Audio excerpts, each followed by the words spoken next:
Hey guys, welcome to the first ever episode of CFAttitude Radio. We're just going to use this as another tool just to interact with all the members of CFAttitude, or even the members of the CrossFit community, just to kind of keep in contact with you guys and answer any questions that you may have in regards to what's going on in Attitude at the moment, or any kind of questions related to training or nutrition or whatever it might be. We'll see how it goes. It may turn into a weekly thing, depending on, I guess, the popularity of it and how many questions we get.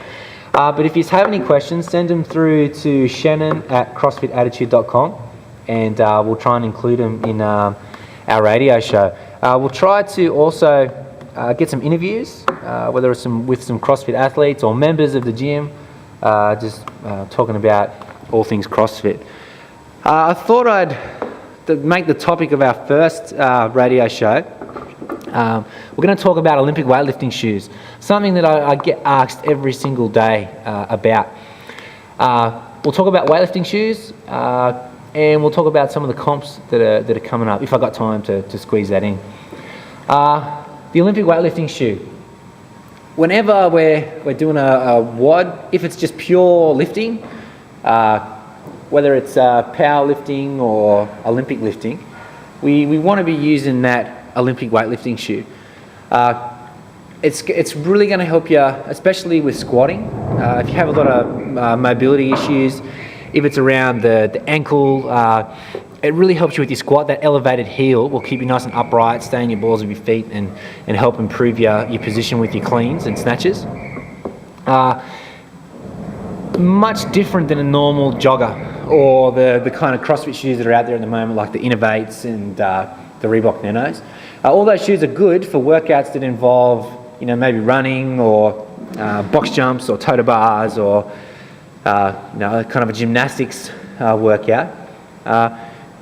You can, to a certain extent, use your weightlifting shoe for certain workouts. If it's like a really short, I don't mind doing double unders in my Olympic weightlifting shoes. I have no problem with them. At the moment, I'm using the Nike Romaleos or whatever the hell they're called. They're a really, really good weightlifting shoe. I've had a couple of pairs. I've had the Rogue Do-Ins, and I had another pair of Do-Ins, but they were a bit too small. They didn't really fit. And a few months back, I got the Nike Romaleos, whatever they're called. We'll just call them Nikes from now on. They really, really improved my lifting. Heels up a lot higher than a normal lifting shoe, which suits me better with flexibility limitations.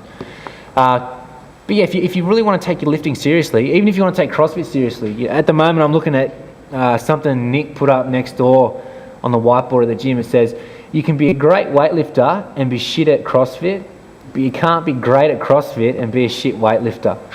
So it's a big part of what we do. So if you want to take it seriously, you wear the right shoes. You don't go bowling and wearing thongs. You wear bowling shoes. If you do Olympic weightlifting, you want to wear Olympic weightlifting shoes. We have a bunch at the gym that you guys can try on. You want to get the sizing right. The sizing is a little bit different depending on the shoe. Usually you go about half a size smaller than your normal tennis shoe size. Usually works for everyone. But there's a whole bunch of places you can get them from. Muscle Driver, Iron Edge. Iron Edge is where I got the Nike ones from. And they're a couple of $100. They are expensive, but they're well worth it. And they'll last a long, long time because they're not getting a tremendous amount of wear as like a jogger would with heaps of running and CrossFit WODs. So yeah, added benefit of that stability. Got that wooden heel or plastic heel. Nice solid base to be squatting from. Keeps you nice and upright. It's got those two big straps over the shoes as well. It's not just there for people who don't know how to tie their laces, like Drop Bear with his volleys. They're actually designed to, you tie it up like with your normal laces, but then you pull the two straps across, and it actually keeps your foot more secure within the shoe. So you're not moving around within the shoe, so it keeps you even more stable. They say you get some Olympic weightlifting shoes, and you'll hit PBs, and you'll feel like a different lifter as soon as you put them on. And it's true. When I got my first pair, it was totally different, and I felt totally different with it. So yeah, if you want to take it seriously, get Olympic weightlifting shoes. I can't hammer that home enough. If you have any questions about them, just ask me during class, guys, and I'll answer any questions you have and put you in the right direction where to get them from. And we can get them in for you as well, because we can get them at wholesale prices, so it might save you a few dollars. I think that's pretty much it to talk about the Olympic weightlifting shoe. Upcoming competitions we have.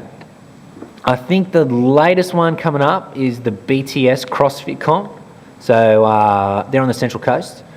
Beck, Trent and Scott, I'm pretty sure, the guys that run that. And it's at Gosford Showground. Rego's gone up. It'll sell out quick, like all the competitions have been selling out crazy fast this year. It's been ridiculous. At our comp, we had like 230 people, and it's just, the comps are going crazy. So get in quick, guys, if you want to get in on that one. And I think that one's on early December, 2nd of December. Not 100%, but I'm pretty sure that's the date. And CrossFit Gosford have their games day on in January. Maybe January 19th, January 20th of next year. It's always a good comp, the CrossFit Gosford comp. And they're at their new facility as well. So it'd be great to go and check it out. Yeah, I think that's pretty much it. I've probably forgotten a bunch of stuff I wanted to talk about, but I'm just doing this with one take, no cuts, so we'll see how we go with it. So yeah, I think we'll leave it there for the first ever episode of CrossFit Attitude Radio. So yeah, any questions, guys, send them through the Facebook page or CrossFit Attitude, or Shannon at CrossFitAttitude.com, and hopefully we can turn this into a bit of a regular thing. Thanks, guys.